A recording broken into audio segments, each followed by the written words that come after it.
Hi and welcome to Nimble.handmade. My name is Bia and I'm coming to you from Belgium, and I would like to take you with me on my adventures in Yarny land. So in this 8th episode of the Yarny Tales, I want to talk about the things I have finished, this one, the things that are still on my needles, and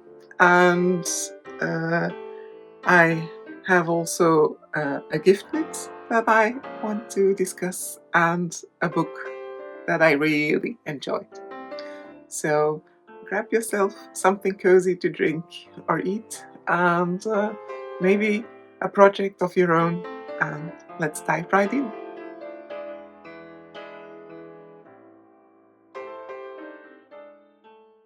I'm filming this on a dreary day again here in Belgium. We have had really grey weather for weeks and weeks on end, and it's kind of weighing us down. So I do hope that the artificial lighting will do its thing, and that you can see everything properly. I'm filming this in my crochet haven, or heaven, as someone called it a while back. Um, this is the hobby room where I keep all my stash, which is quite huge. So that's something that I'm working on in 2025. Um, and it's here that I gave workshops in the past. So I will put up a little picture of how that looked. Um, Now the workshops take place at Wolstory, which is a store in Mechelen. I have a guest workshop that I'm giving there for the Sugar Spikes shawl. The first one is completely booked, so sold out, and that was on the 11th of February. And now we also have a workshop on the 22nd. So that will be on a Saturday, and that will be from 10 a.m. till 12:30, I think. So if you are interested, even if you are English speaking, you can book through the website of Wolstory. But let's dive into the projects that I have made. And the first one is, of course, my Kristtjørn Holly sweater by Hanne Rimmen. I am very glad it's finished. It was a kind of a roller coaster knitting project. I didn't finish it for Christmas, which I intended to. But I think you can wear it as just a Nordic sweater as it is. I will put on these little berries later on in the year so that I can have a real Christmas sweater out of it. But for now, it's just the way it is. And I really like it and I enjoy wearing it. I want to take you through the bumpy ride I had with it in just a couple of sentences, because in the former Yarny Tales I already discussed that in depth. But well, this sweater is made out of letlopi, which is an Icelandic yarn. Um, it's a dual fleece yarn, so you might want to look it up before you buy it. It's quite prickly, so I can't wear it on my skin directly, but it got softer when it blocked, and it's really nice to wear. It's really warm because up here it's in the attic. It's not really warm because we have winter time here, and I didn't put on the heating because you can hear it when I'm speaking. But I'm not cold because the sweater really keeps me warm. Of course, this is double. This is double layer um, because it's fair knitting. But the first thing I encountered was the color, I wanted to make an oversized sweater, and it's not really oversized in the pattern as described. So I sized up a bit and I went for a double XL, and that didn't work out well because the collar was very, very big, and it only started like the designs, as you can see them here, they would start about here, and then they would fall back to here, and that was something that I didn't want as a look, and I wanted to have a nice and cozy collar. So I sized down. I went to an XL, I think. And then, well, you don't start with the ribbing, you start with the collar. And I did that on a crocheted cast on, with a crocheted cast on. So I crocheted like a chain in an acrylic yarn, and then I picked up stitches, and then afterward I undid the chain and could pick up the stitches to knit the collar. So the collar is as are the cuffs and the bottom part of the sweater. They are knit in a twisted rib stitch, which I think is very nice and clean. But I was telling you about the collar. So I cast on a smaller size. Then I did the increases as described. And then I did some more increases in the design itself. So I wiggled them between the stitches so that the entire yoke is bigger than intended for the smaller size.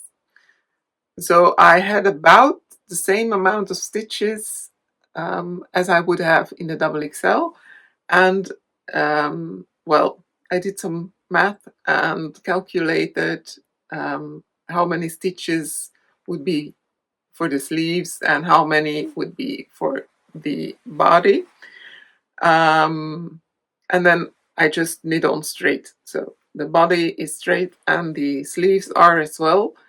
For the sleeves, I've chosen to make them a little bit balloony.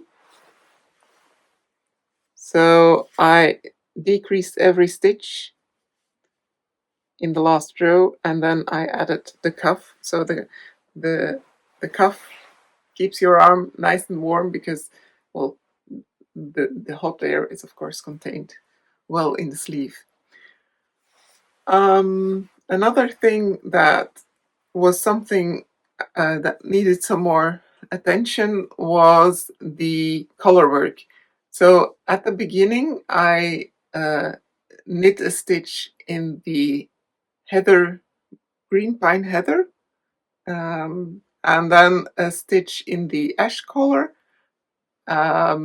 then all the stitches in the ash color, of course, but the float that goes in between is quite large, so I attached that during the knit work, but you could see, well, it did shine a bit through the gray color.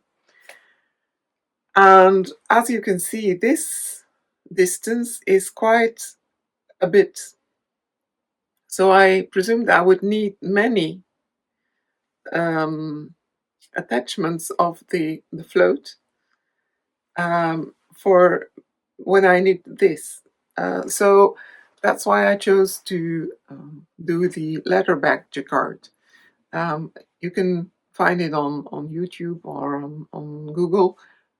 What it is, it's kind of double knitting, and well, you need a setup pro, and that's quite, well, it does take some thinking, and then afterward it works out itself, and then you have, of course, to fasten it off at the inside of the sweater.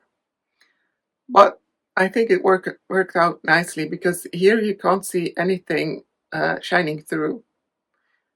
I'm just gonna come a bit closer. so that you can see.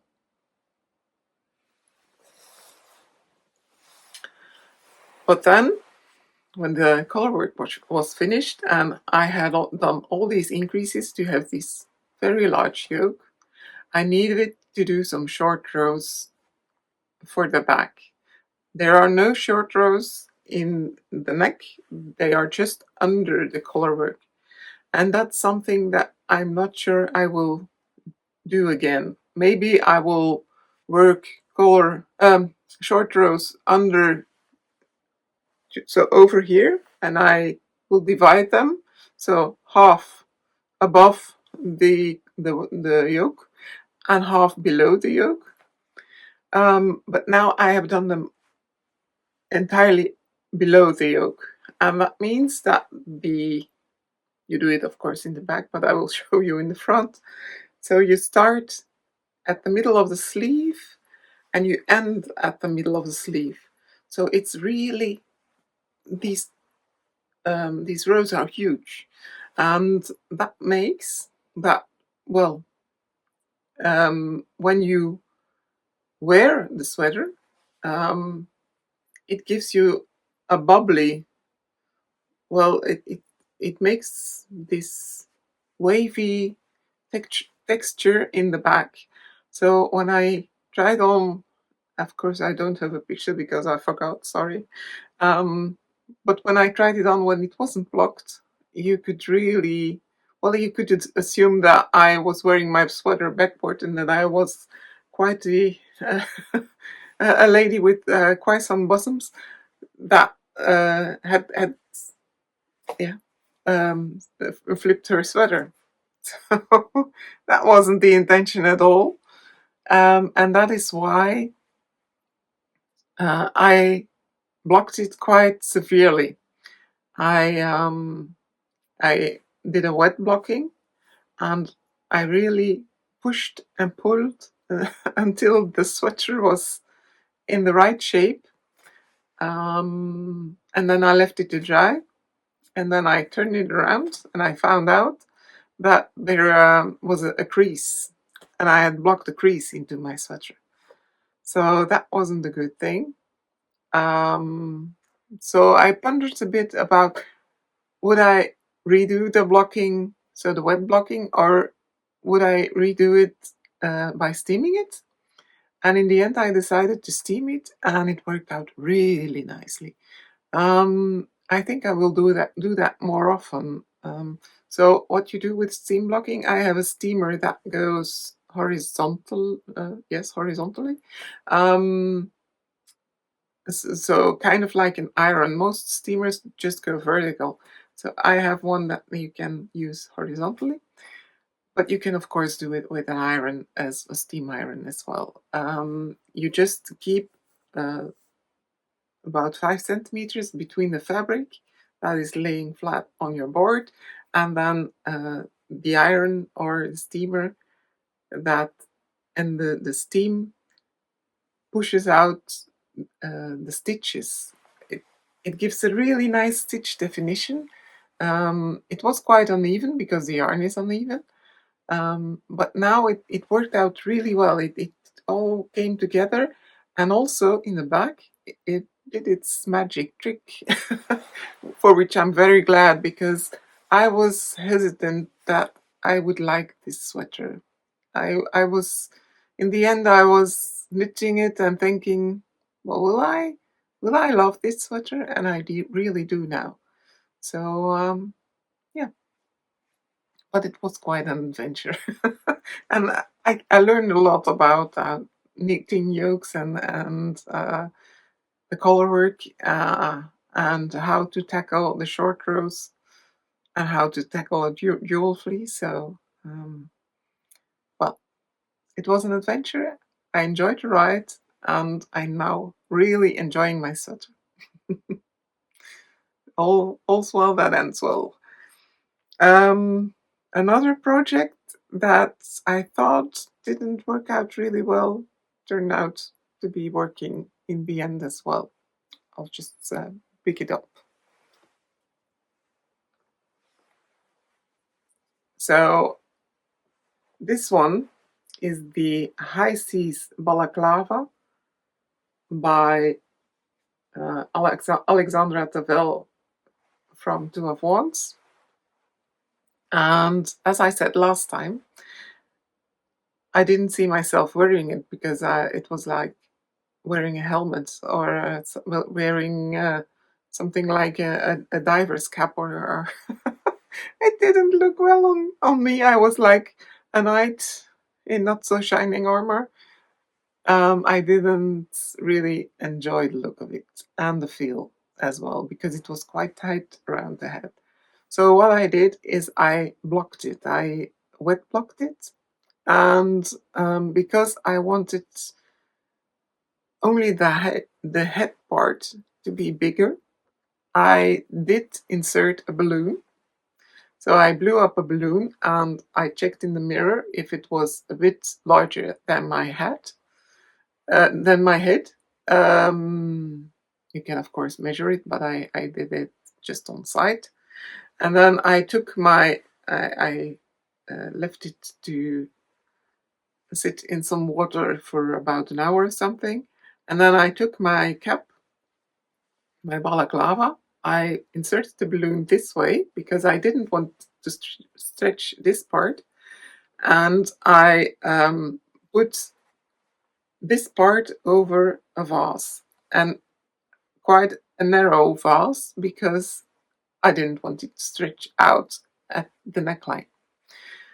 And it worked well. So let me just show you. I'm gonna try to squeeze in. Now, as you can see, this is much better. This is the way I think it was intended by Alexandra, so that you still have some room around your head. And so this fabric is not so tight anymore, and I really enjoy that. So I can go outside, my hair doesn't get wet, it doesn't fly all over the place because it's quite windy over here. We are lucky not to be in Ireland or in Scotland, but it's still quite windy over here as well. And I enjoy having the balaclava on.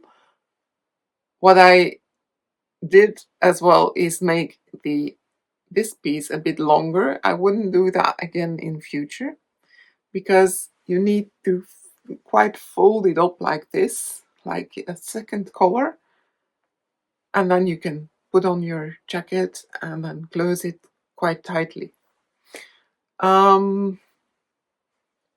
Anyway, I think it worked out well in the end, but I'm quite in love with the hoods I see at the moment. And these are like, so you have this part and then there is a scarf attached. So it's not this part, but you have like long tails and then you wrap them around your neck like a scarf, and you can wear it as a scarf or as a hood. So I'm looking into these patterns as well. And in the meantime, I'm still enjoying this balaclava. Oh, I was getting quite hot. Next pattern. The next thing I'm working on is my Advent shawl. So, as I said in the previous episodes, I have chosen the pattern True Colors by Melanie Berg, or Berg. I think she's German. She has many lovely patterns, I must say that. And I started making her True Colors triangular scarf with the Advent I bought at Het Wolbeest in the Netherlands. And I also bought 2 skeins of mohair in this very fleshy fluorescent pink. So I am mixing that in as well. This is what I have so far.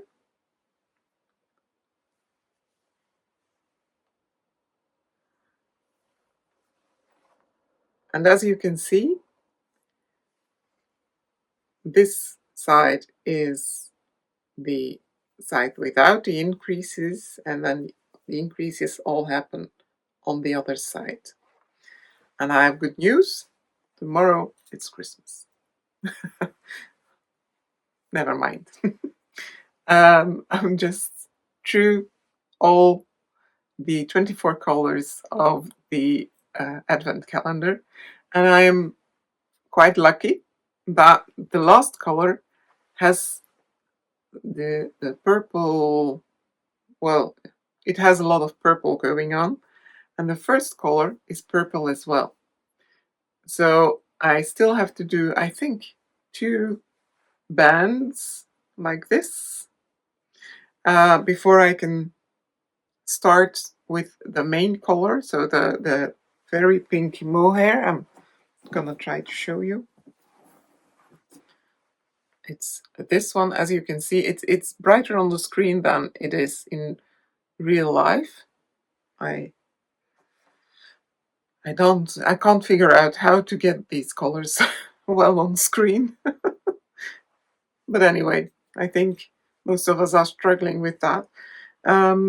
So I will start again with the purple, the 2 purples from the first 2 days, and then it will be the pattern will be in the pink, and then the rows in between will be in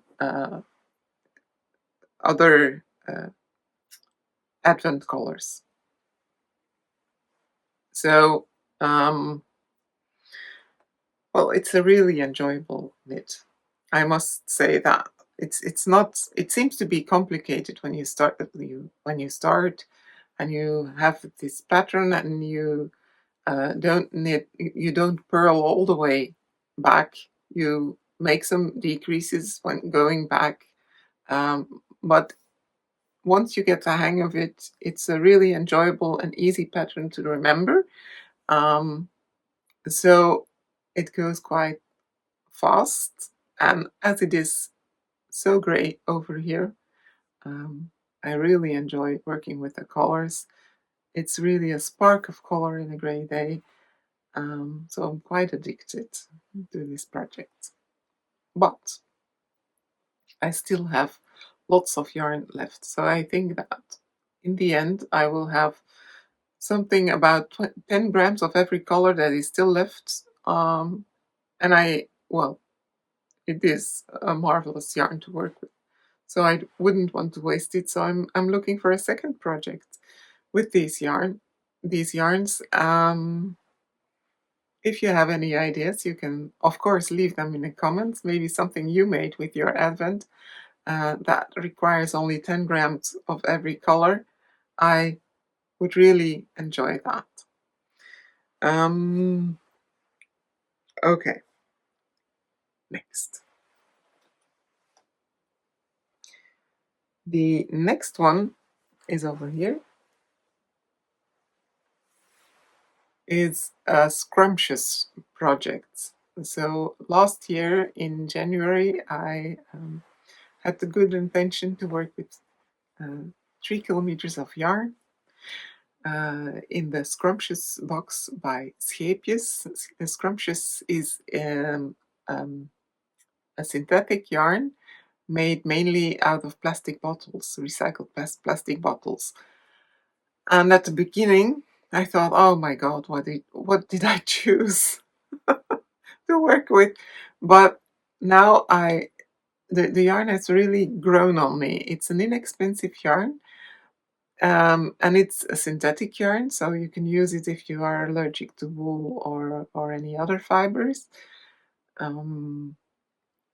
But mostly acrylic yarns have a tendency to be a bit shiny and a bit plasticky, and that's not the case with this yarn. It's quite rustic. It has a look and feel that is quite rustic, and I really enjoyed working with it. So I made a Tunisian crochet blanket out of it. I will put the link to the free pattern down below. And I'm working my way through the box of leftovers. I had about 20 grams of each color left. So I made a bag, a granny bag, and a lot of, well, a lot of brown went into it. The other colors are still highly available, but the brown is running out a bit. But this is what it's starting to look like. So in fact, what I did is make a cube without a lid. So that's the bottom, and then here are the sides. This is one side, and then another, and another, and this is the last one. So I made this this cube, and then I am making the border at the moment. I still have to do some rows on top, but I'm still a bit pondering how I will do the how do you call it? So the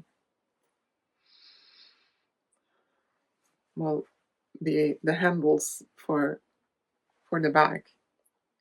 Still have to take a look at that, and also the lining of the bag, because of course I used a crochet size 5 millimeters, which is quite small for the double, because I held the yarn double. So it's quite sturdy as a fabric. It's not nice to have as a blanket or something, but it's still wobbly. And I was wondering if I could do something about that when lining it, but it's still a work in progress. I don't know yet. So, but the lining would be sewn, not crocheted or something, because then I would be through my through my yarn, I think. Anyway, what I also did is I arranged my yarn into color groups. So I made bags, plastic zipper bags, and like for instance, in one bag I put all the light colored, yellowy, pinkish tones, and then in another bag all the greens, all the blues, or all the browns, etc. And then I use them in the same order every time for every square.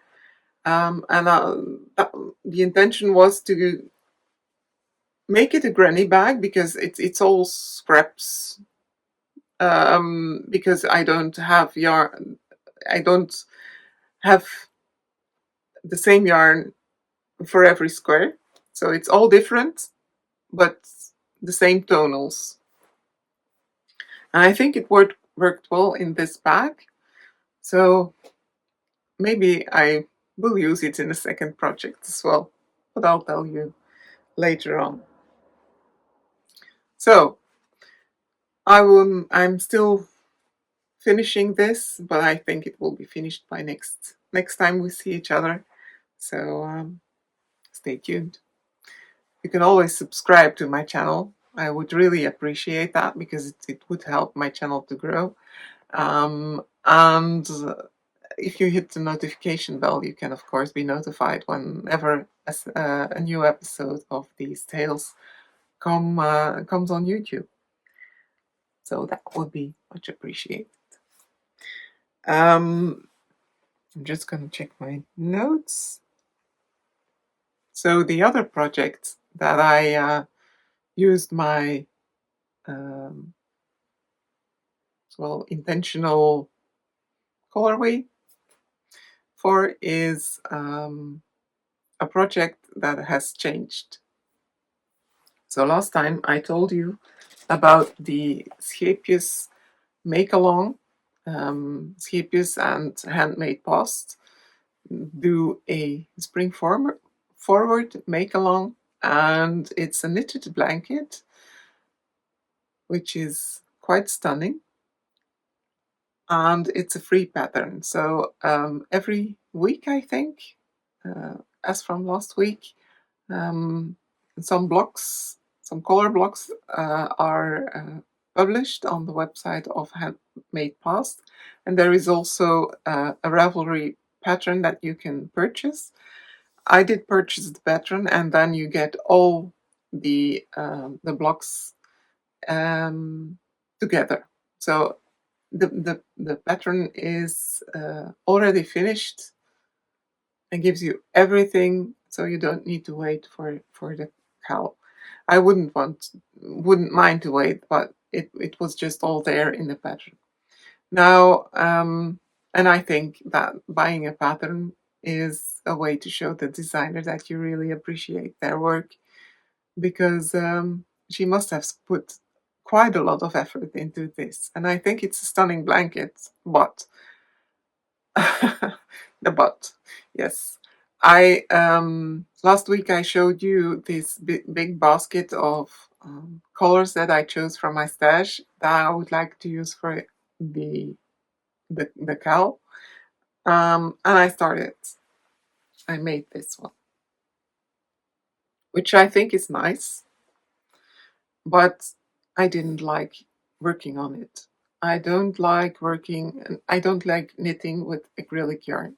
I must have forgotten because I didn't like to in the past, and well, I did knit something with scrumptious.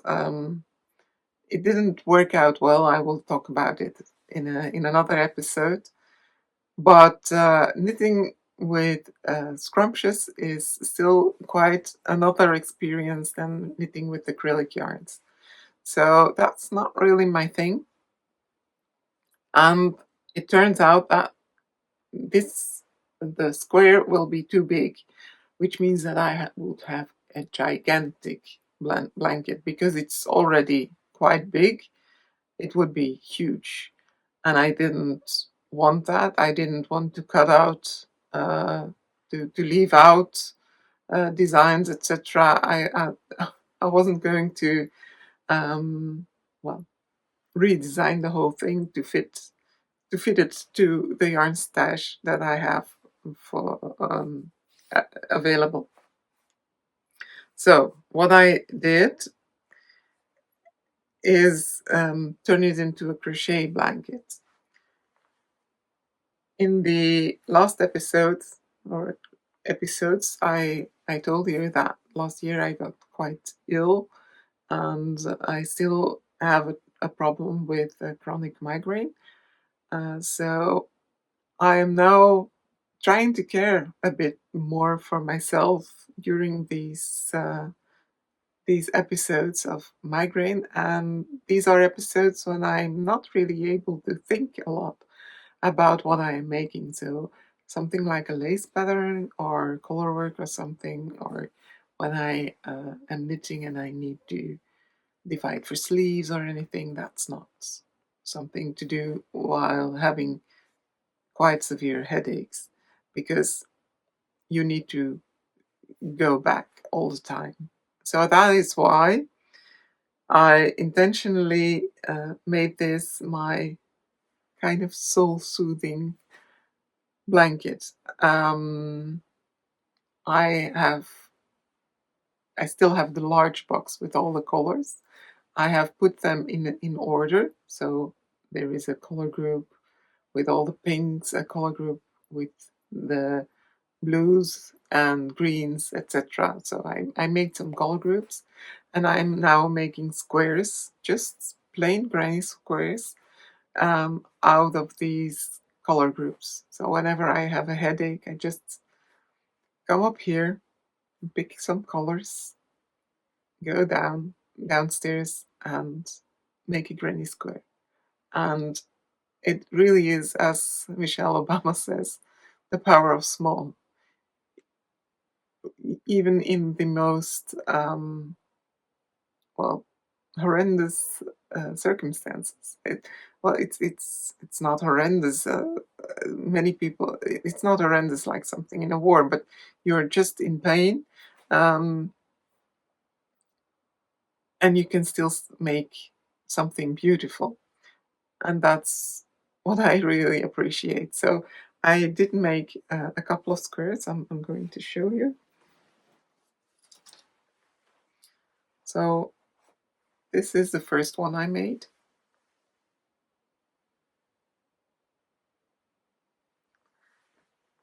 And this is the second one. And as I said, I tried to bring some order in them by using the same color groups, but they are quite different from one another. I really will have to see in the end if the picture matches. I want to join them with, I think, something beigey or grayish, maybe even white. This is the last one. It's not finished yet, but I'm not looking forward to any headache, so doesn't need to be finished immediately. Anyway, I would like to make this blanket for the summertime. It's made with only one strand of yarn and a crochet hook number 5 millimeter, I mean.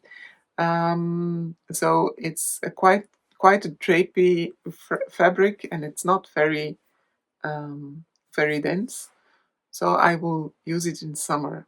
We have a shed in the garden, and next to it is, well, a kind of roof under which you can sit. So we have some lounge chairs over there, and we can sit out there even if it's not really the ideal weather. And sometimes you then need a blanket, or you, in the evening I I do need that to keep the mosquitoes away. So yeah, acrylic yarn is ideal for that. It can be left outside without being worried that something will get into it. Um, I just leave it outside just for a couple of days during the summertime, and it's under a roof, so it's not out in the open. But it's great to use it that way.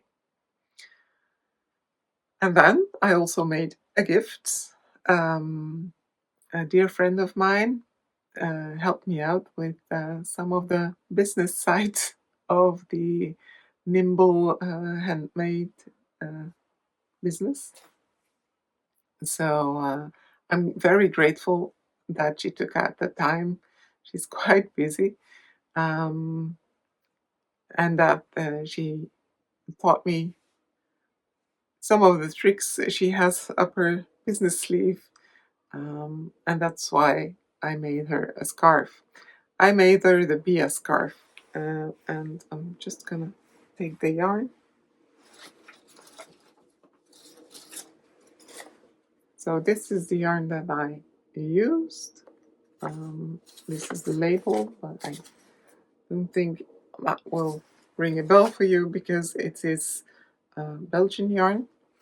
It is sold at Veritas, and which is a Belgian company, which has like buttons and zippers, etc., and also some yarn and some clothing, accessories, nylons, etc. I chose this color because it really is her color. She has everything purple, and I made the Bia scarf. That is a design that I made for Woolplan, which is Woolplatz in Germany and Yarn Plaza around the world. They are in the Netherlands, in Zaltbommel, and in 2018, so that goes back a little bit, um, I I participated in the uh, well, it's like a game, concourse that was called Haakster of the Netherlands, so Crochet Star of the Netherlands. um, Now, I'm a Belgian knitter, and I chose to participate between all these very, very talented Dutch crocheters. I really fought for my flag, or fought for our country, but in the end, it was someone else that won the race, and that was Linda Moderman. She's a wonderful crochet designer. Um, but anyway, it was a nice experience to cooperate with Whole and later on there was a cooperation we did over a number of patterns and also the Bia collection, for which I will put down the link. So the Bia collection was a collection of a sweater, a cardigan, a vest, a scarf, etc.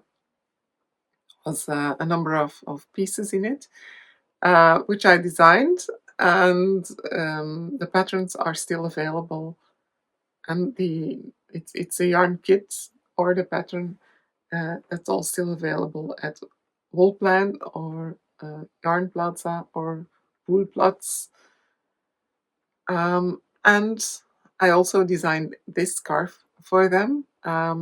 It's knit in 2 strands of well, it looks as if it's a kid silk yarn, but in the end, it's well, there are some synthetic fibers in it as well, but the look is kid silk. So I used a double strand for that, and now I remade this in this yarn, which also has some synthetic fibers in it, and a little of something glossy thread. Well, I don't know if you can see it. There is something shining through. It's not really noticeable, even not in the end result. It doesn't. But you can't see that it's something shiny. But well, it gives the color a little pop, and that's why I enjoy it. I really like the color. If you are a new knitter and you think like, oh my god, these cables, what's that? Now don't be afraid, because I have made a tutorial in cooperation with Woolplan or Woolplatz, Yarn Plaza, and that's all on their website. So I will put all the links below.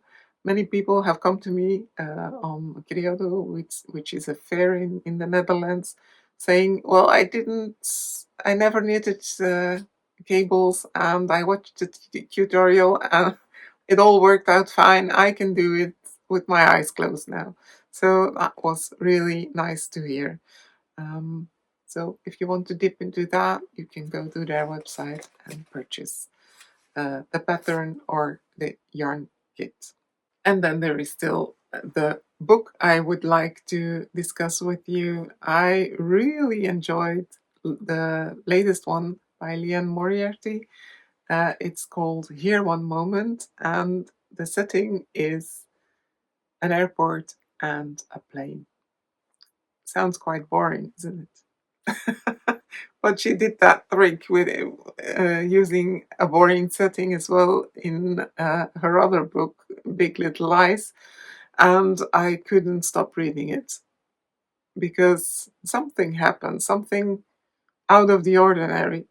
A lady stands up in the plane when the plane during the flight, and she tells people when they will die and what will cause their death. So she predicts their death. And it's very interesting to see the reaction of people. So, yeah, of course, there is the shock on the plane. Someone telling you you're going to die at that age and the cause will be that. I would be shocked as well. But how do people react? Do they live toward with that in mind, or do they think it's all a hoax? Um, well, it was an interesting read. I didn't, well, actually, I didn't read it. I listened to it, and well, it was a fantastically read by two voices. So you have an older lady who is the voice of the death lady, so the one who predicts that people when the people will die. And then you have a younger voice, and she does um, the other people on the plane. So a number of people will be followed throughout the following months, and she tells their story.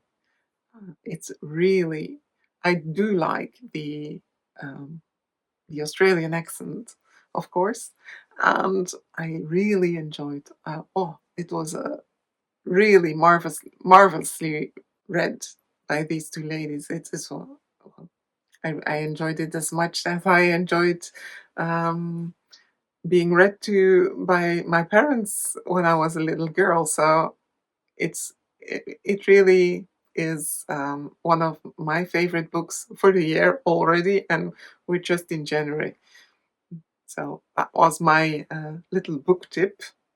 If you have any book tips or any suggestions on anything I talked about earlier, I would really like to know in the comments.